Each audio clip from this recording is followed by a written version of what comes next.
Very good evening to all of you. आज हमें adjective की जो रिमेनिंग पार्ट है उस पर चर्चा शुरू करनी है।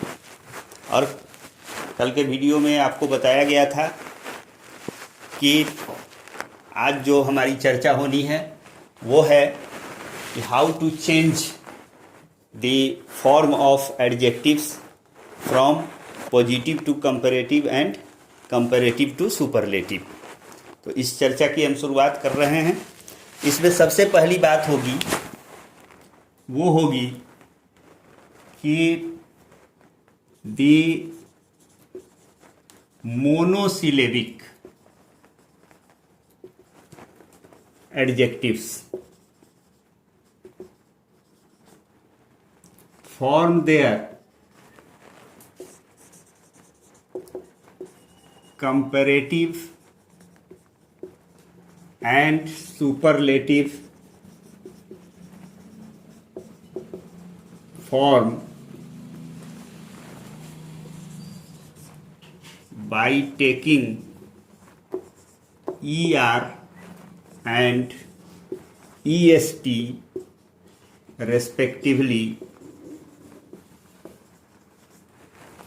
After them. ये मोनोसिलेबिक एडजेक्टिव्स, मोनोसिलेबिक और डाइसिलेबिक दो तरह के शब्द होते हैं। और मोटे तौर पर आप जान लीजिए मोनोसिलेबल की बात जो होती है वो जब आप इंग्लिश लिटरेचर से ऑनर्स करते हैं या पीजी की बात करते हैं, एमए करते हैं, तो उस समय सिलेबल की बात होती है। और ये टेक्निकल टर्म है, मैं वहाँ पर आपको नहीं ले जा रहा हूँ।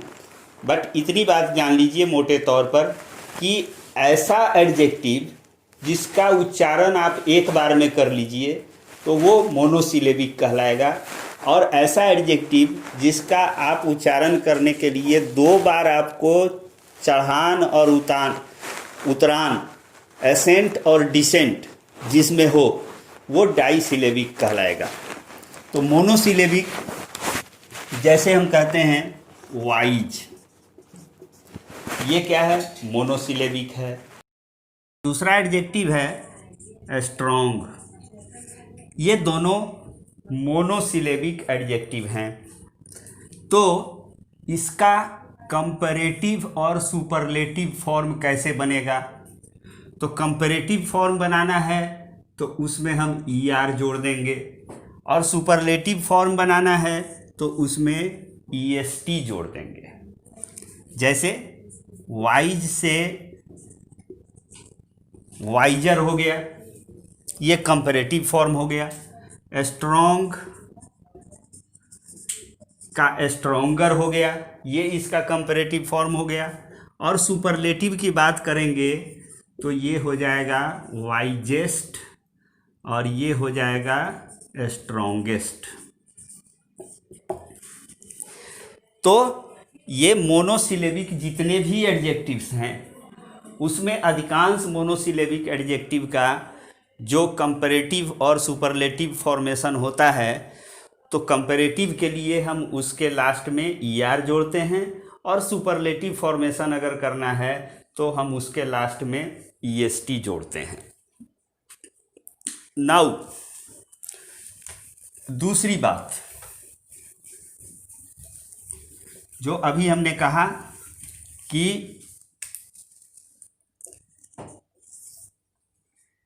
दी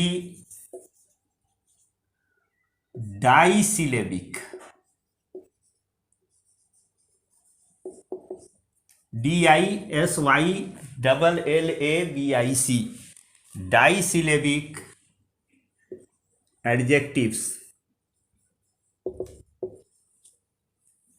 form their comparative and superlative form by taking more and most respectively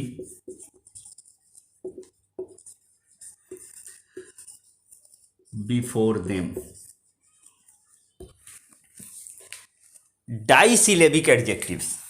die का मतलब होता है दो, जिसमें दो सिलेबल हो, मतलब उतार चढ़ाव, जिसमें दो बार हम चढ़ते हों और दो बार उतरते हों, दैट इज डाईसिलेबिक। और मोस्ट ऑफ द टाइम जो शब्द का दो पार्ट होता है वो डाईसिलेबिक कहलाएगा। जैसे की बात मैं करूंगा बाद में, पहले ये जान लीजिए कि अगर डाईसिलेबिक कोई एडजेक्टिव है तो उसका कंपैरेटिव या सुपरलेटिव फॉर्म बनाना है। तो कंपैरेटिव बनाना है तो उसके पहले आप क्या कीजिएगा, मोर लगाइएगा, और अगर सुपरलेटिव बनाना है तो उसके पहले आप मोस्ट लगाइएगा। जैसे handsome,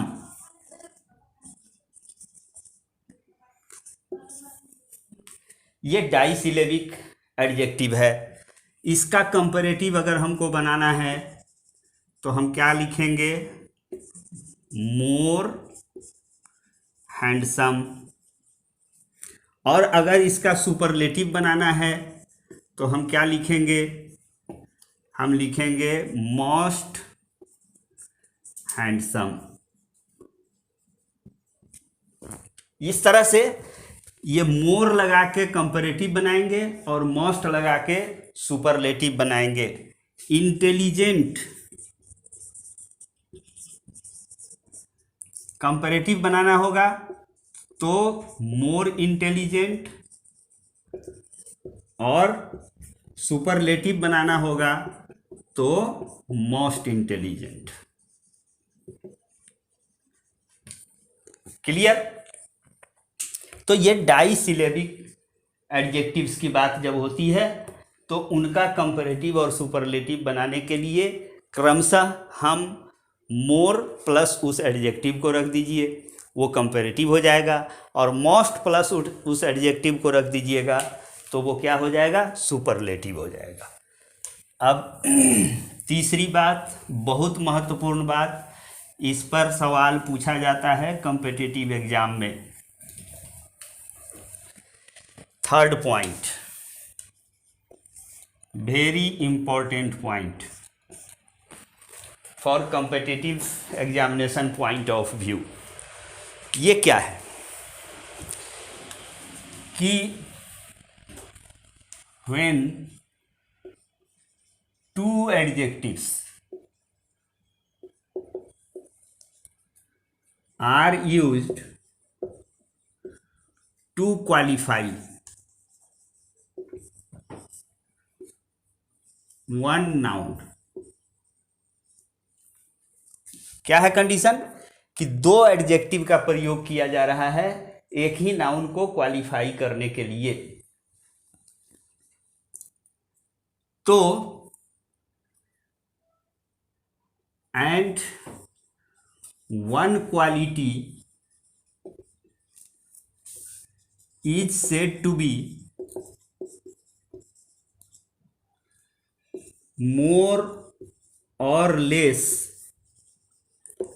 than the other qualities। तो क्या होगा, more is used to form the comparative form of a monosyllabic adjective. ये बड़ा महत्वपूर्ण पॉइंट है, इसको ध्यान देने की जरूरत है। क्या कहा गया कि दो एडजेक्टिव आया हुआ हो, कंडीशन क्या है सो समझिए, दो एडजेक्टिव आया हुआ हो, वह एक ही नाउन को क्वालिफाई कर रहा है दोनों, और उस दोनों क्वालिटी में से एक क्वालिटी को दूसरे क्वालिटी की तुलना में कम या ज़्यादा बताया जा रहा है, मोर और लेस उसको बताया जा रहा है। तो ऐसा कंपैरेटिव डिग्री जब होगा तो उसमें मोनोसिलेबिक मतलब एक सिलेबल वाला, जिसका ER फॉर्म नॉर्मली जो है सो होता है, कंपैरेटिव फॉर्म ER लगा के बन सकता है, उसमें भी आपको ER लगा के कंपैरेटिव फॉर्म नहीं बनाना है। आपको क्या करना है, उसके साथ मोर जोड़ के उसका कंपैरेटिव फॉर्म बनाना है। जैसे Ram is visor then strong. चाहे ठीक है, इसी को देखा जाए तो ये सेंटेंस गलत हो गया। क्या गलती हो गई भाई? इसमें गलती ये हुई है कि राम के दो क्वालिटी को हम कंपेयर कर रहे हैं और बता रहे हैं कि स्ट्रॉन्ग होने की तुलना में ये क्वालिटी इसमें ज़्यादा है। तो ये मोनोसिलेबिक एडजेक्टिव है, देयरफॉर नॉर्मल कोर्स में इसके साथ ER लगा के ही हम इसका कंपैरेटिव बनाते हैं। बट यहाँ पर सिचुएशन अलग है। यहाँ जो सिचुएशन है वो ये है कि एक ही व्यक्ति के दो क्वालिटी की तुलना की जा रही है और उसमें से एक क्वालिटी को ज़्यादा या कम बताया जा रहा है। तो ऐसे कंपैरिजन के लिए कहा गया है आपको कि मोनोसिलेबिक एडजेक्टिव होने के बावजूद उसके साथ आप मोर लगा के उसका कंपैरेटिव फॉर्म बनाएंगे। क्या होगा सही? Ram is more wise than strong. यहां पर ये वाइज का वाइजर होता है कंपैरेटिव फॉर्म, इससे इनकार नहीं किया जा सकता है। आमतौर पर हम उसका प्रयोग अगर दो आदमी में किसी को ज़्यादा वाइज या ज़्यादा कम वाइज बताने की बात करेंगे तो वहाँ पर वाइजर की बात होगी, वहाँ पर कंपैरेटिव फॉर्म वाइजर लगा ER लगा के बनेगा। लेकिन अगर एक ही व्यक्ति के दो क्वालिटी की बात की जा रही हो तो मोनोसिलेबिक एडजेक्टिव के साथ भी हम क्या करते हैं, मोर लगा के उसका कंपैरेटिव फॉर्म तैयार करते हैं। ठीक है। नाउ चौथी बात,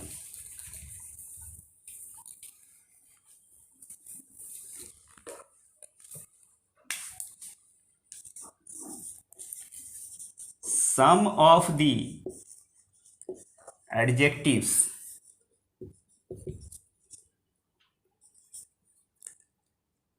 form their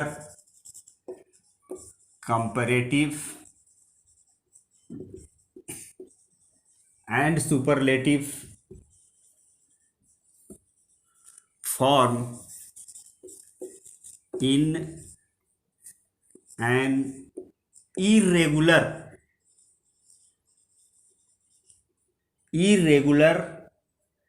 manner। मतलब रेगुलर मैनर अभी आपने देखा कि या तो मोनोसिलेबिक होगा तो ER लगा के उसका कंपैरेटिव बनाएंगे, EST लगा के उसका हम सुपरलेटिव बनाएंगे। डाइसिलेबिक होगा तो उसमें हम मोर लगा के कंपैरेटिव बनाएंगे पहले और मोस्ट लगा के उसका सुपरलेटिव फॉर्म हम बनाएंगे। This is regular formation of comparative and superlative form of an adjective. यहाँ हम कह रहे हैं कि कुछ एडजेक्टिव्स ऐसे होते हैं जिनका कंपैरेटिव और सुपरलेटिव फॉर्म होता है बट वो उस पैटर्न को फॉलो नहीं करता है, वो इरेगुलर होता है। जैसे हम बात करें good, good is an adjective, adjective of quality है ये। इसका कंपैरेटिव फॉर्म क्या होता है? बेटर। अब देखिए, वाइज में हम ER लगा रहे थे और EST लगा रहे थे कंपैरेटिव और सुपरलेटिव के लिए, वो एक पैटर्न था। वाइज WISE और R उसमें हम जोड़ रहे थे। वाइजेस्ट में WISE और ST हम उसमें जोड़ रहे थे, तो वो एक रेगुलर पैटर्न था। यहां पर ये गुड का इसमें कुछ भी नहीं है। गुड का ना तो G है, ना O है, ना D है, इसमें कहीं कुछ नहीं है। वो मतलब क्या हुआ? ये कंप्लीटली एक नया शब्द आ गया, तो ये इरेगुलर है। और इसका जब हम सुपरलेटिव बनाते हैं तो वो हो जाता है बेस्ट। जैसे हम कहें बैड, इसका भी इरेगुलर फॉर्मेशन होगा कंपैरेटिव और सुपरलेटिव। क्या होगा? इसका कंपैरेटिव होता है वर्स और इसका सुपरलेटिव हो जाता है वर्स्ट। ये फॉर्मेशन होता है। तो this is called irregular formation of comparative and superlative degree form of an adjective. तो कुछ एडजेक्टिव्स ऐसे भी होंगे जिनका कंपैरेटिव और सुपरलेटिव फॉर्म तो होता है, बट वो पैटर्न को फॉलो नहीं करता है। ER और EST वाला या मोर और मोस्ट वाला जो पैटर्न है, रेगुलर पैटर्न, उसको वो फॉलो नहीं करता है। इनका पैटर्न जो होता है वो इरेगुलर होता है। नाउ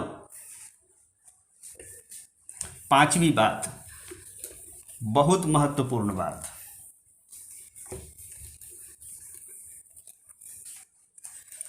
वेरी इंपॉर्टेंट है। पांचवी बात, एकदम इसको रटना है तो रट जाइए, या समझना है तो समझ जाइए। Some of the adjectives are always used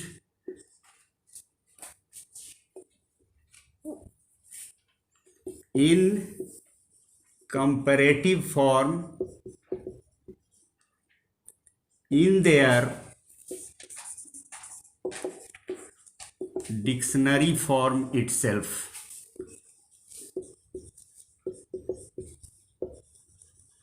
इन पर नजर रखने की जरूरत है। क्या कहा गया कि कुछ एडजेक्टिव्स ऐसे हैं जो जन्मजात कंपैरेटिव होते हैं, वो अपने डिक्शनरी फॉर्म में ही कंपैरेटिव होते हैं, अर्थात उनका आप पॉजिटिव और सुपरलेटिव फॉर्मेशन नहीं कर सकते हैं। ये कौन कौन से हैं शब्द, ये कौन कौन से एडजेक्टिव हैं? देखिए इनको, ये हैं junior, senior, superior,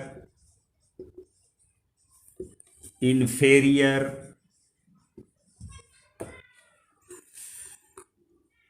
prior,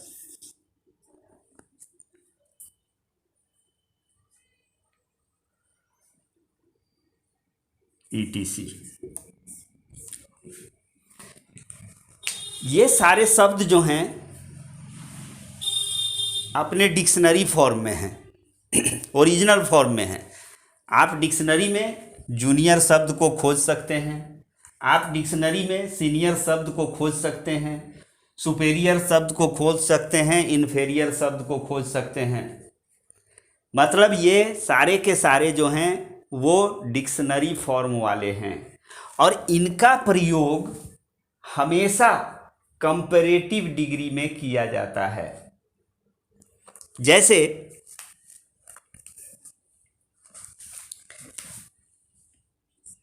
Ram is senior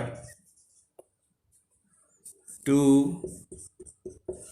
Mohan. यहां पर ये सीनियर आया हुआ है, मतलब राम मोहन से सीनियर हैं, वरिष्ठ हैं, या तो पद में या उम्र में। मतलब यहां पर ये जो सीनियर आया हुआ है ये कंपेयर करने के लिए आ रहा है, ज्यादा या कम की बात बताने के लिए आ रहा है। देयरफॉर ये कंपैरेटिव फॉर्म है, दो व्यक्ति के बीच में तुलना की जा रही है, उसमें से एक आदमी को दूसरे की तुलना में वरिष्ठ बताया जा रहा है। Therefore this is a comparative comparison. और कंपैरेटिव कंपैरिजन है, इसमें जो आया हुआ एडजेक्टिव है ये एडजेक्टिव अपने ओरिजिनल फॉर्म में यानी कि डिक्शनरी फॉर्म में आया हुआ है, और ये हमेशा डिक्शनरी फॉर्म में रहते हुए कंपैरेटिव कंपैरिजन की बात करता है। इनके बारे में एक और महत्वपूर्ण बात जो छठी बात होगी वो भी काफ़ी महत्वपूर्ण है। वो क्या बात है? छठी बात, all of the aforesaid comparative adjectives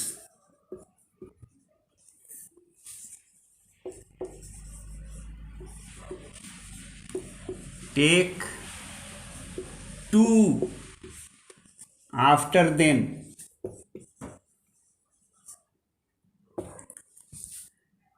the use of than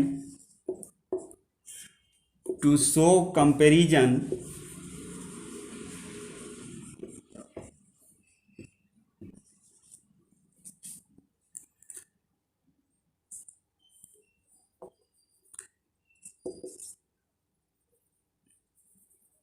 with them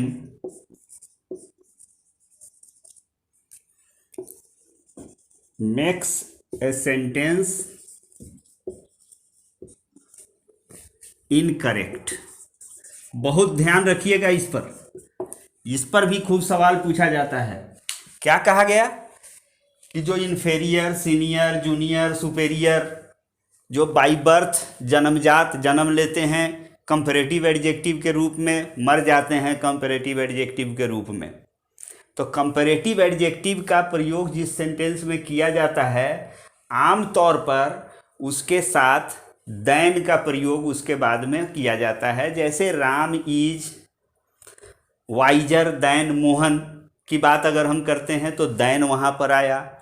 he is more intelligent than his brother, वहाँ पर कंपैरेटिव कर रहे हैं तो देन का प्रयोग किया गया। देन कंपैरेटिव डिग्री वाले एडजेक्टिव की पहचान है कि उसके बाद देन का प्रयोग किया जाता है। ये आम तौर पर होता ही होता है, और इसी झोंक में लोग गलती कर बैठते हैं। कब? जब इन्फेरियर, सुपेरियर, जूनियर, प्रायर ये सब जो जन्मजात कंपैरेटिव हैं उनके साथ भी देन का प्रयोग कर दिया जाता है तो सेंटेंस गलत हो जाता है। जैसे Ram is junior than Mohan, बहुत छोटा सा सेंटेंस है, बट ये कितना ही बड़ा सेंटेंस में दिया गया हो। आप देख लीजिए कि जूनियर, सीनियर, इंटीरियर, इन्फेरियर ये सब शब्द आया हुआ है तो उसके बाद मन करेगा कि कंपैरेटिव डिग्री है ये। देयरफॉर दो आदमी के बीच में तुलना की जा रही है, एक आदमी को बड़ा छोटा बताया जा रहा है दूसरे से, देयरफॉर देन का इसमें प्रयोग किया गया है, तो ये सही ही किया गया होगा। But the fact is not like that. यहाँ पर ये सेंटेंस आपका गलत हो जाएगा। गलती क्या हो गई भाई? आपने यहाँ पर कंपैरेटिव की पहचान को रख दिया है, जबकि ये स्पेशल हैं। जो जन्मजात कंपैरेटिव है वो अपने बाद देन नहीं लेके टू लेता है, सारा का सारा, जूनियर हो चाहे सीनियर हो चाहे इन्फेरियर हो चाहे सुपेरियर हो चाहे प्रायर हो, उसके साथ आपको उसके बाद टू का प्रयोग करना है। बस इतनी सी बात ध्यान में रहनी चाहिए। सही क्या होगा? Ram is junior to Mohan. ये सेंटेंस अब सही हो जाएगा। आई थिंक कि इसमें किसी को कोई परेशानी नहीं होनी चाहिए। अब इसके बाद next point, that is 7th point, और ये एक्चुअली रिपीटिशन है। इसकी चर्चा हो चुकी है पहले भी कि article the is used before an adjective in superlative degree। जैसे एग्जाम्पल के रूप में, he is the most intelligent student। यहाँ पर ये मोस्ट इंटेलिजेंट, ये डाइसिलेबिक एडजेक्टिव होने के कारण सुपरलेटिव फॉर्म हम दे रहे हैं, तो मोस्ट लगा के इसका सुपरलेटिव फॉर्म बना रहे हैं। और जब ये सुपरलेटिव फॉर्म में आया हुआ है तो आर्टिकल द का इसके साथ प्रयोग किया जाना जरूरी होगा। Now 7th point, 8th point वो भी रिपीटेड है, उसकी चर्चा प्रोनाउन में हुई थी। 8th पॉइंट क्या है? But when the superlative form of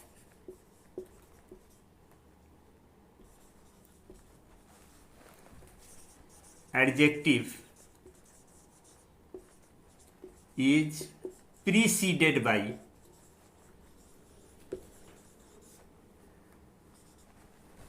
a personal pronoun in its possessive case,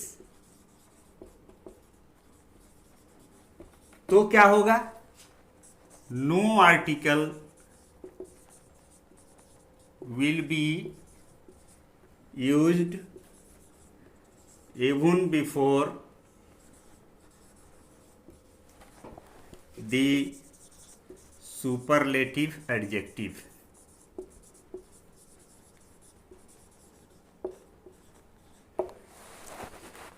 personal pronoun का पोसेसिव केस फॉर्म हम कह रहे हैं, वो कौन सा होता है?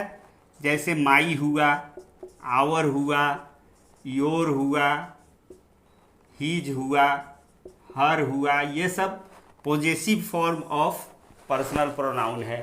और ये अगर किसी सुपरलेटिव डिग्री वाले एडजेक्टिव के पहले इसमें से कोई भी आया हुआ हो तो वहाँ पर सुपरलेटिव एडजेक्टिव रहने के बावजूद आपको द का प्रयोग नहीं करना है। जैसे एग्जाम्पल के रूप में ले लें, He is my the best friend। ये कहना गलत है। सही क्या होगा? He is my best friend। क्यों ऐसा हुआ? ये तो सुपरलेटिव एडजेक्टिव आया है तो द का प्रयोग किया जाना चाहिए था, लेकिन हम वो प्रयोग नहीं करेंगे। इसलिए नहीं करेंगे कि इस सुपरलेटिव एडजेक्टिव के पहले एक पोसेसिव केस वाला पर्सनल प्रोनाउन आ गया है। तो ये फॉर्मेशन और चेंज ऑफ फॉर्म या यूज ऑफ सुपरलेटिव और कंपैरेटिव डिग्री के एडजेक्टिव की बात यहाँ पर समाप्त हुई। जो नेक्स्ट वीडियो हमारा आएगा उसमें हम लोग ट्रांसफॉर्मेशन की बात करेंगे। ट्रांसफॉर्मेशन कैसे हम परिवर्तित करते हैं किसी ऐसे सेंटेंस को जिसमें पॉजिटिव डिग्री का एडजेक्टिव आया हुआ हो, उसका कंपैरेटिव फॉर्मेशन कैसे करते हैं, सुपरलेटिव फॉर्मेशन कैसे करते हैं। कोई कंपैरेटिव डिग्री का एडजेक्टिव आया है, उसका पॉजिटिव और सुपरलेटिव फॉर्मेशन कैसे करते हैं। उसमें 6 तरह का ट्रांसफॉर्मेशन होता है। वो होता है positive to comparative, positive to superlative, 2 हो गया। उसके बाद कंपैरेटिव टू सुपरलेटिव और कंपैरेटिव टू पॉजिटिव, 4 हो गया। और फिर superlative to positive and superlative to comparative, ये 6 तरह का ट्रांसफॉर्मेशन होता है, जिसकी विस्तृत चर्चा नेक्स्ट वीडियो में होगी। आप लोग अभी तक जो वीडियो आया है उसको ध्यान से देखिए, समझिए, बार बार देखिए, लाइक कीजिए, शेयर कीजिए, कमेंट कीजिए, सब्सक्राइब कीजिए। Thank you, good night, good bye.